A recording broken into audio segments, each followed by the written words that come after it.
আসসালামু আলাইকুম। আজকে আপনাদেরকে খুব অল্প সময়ে শিখিয়ে দিব আকাশমণি কার্ডের বার্নিশ কিভাবে করতে হয়। প্রথম আপনারা ওই কার্ডটাকে খুব ভালো করে ঘষা মাজা করে নেবেন। পুরোটা নকশার গুড়ি গুড়ি সুন্দরভাবে ঘষিয়ে নেবেন।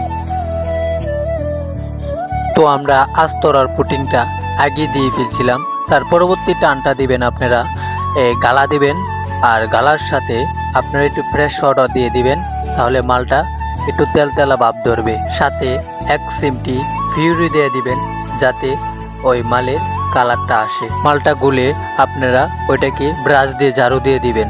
ঝাড়ুর পরে সুন্দরভাবে শুকনা শুকনা করে টানবেন। টানার পরে ওইটা যখন শুকিয়ে যাবে তখন আপনারা ওইটাকে সুন্দরভাবে নকশার গোড়া গোড়ায় আপনারা ওইটাকে 120 নম্বর পেপার দিয়ে জিরো পেপার মেরে নেবেন। তারপর ফিনিশিং দিবেন টিনার আর কারফা দিয়ে। যারা যারা নিয়মিত ভিডিও দেখেন ইনশাল্লাহ আশা করি কাজটা খুব অল্প সময়ে শিখে যেতে পারবেন।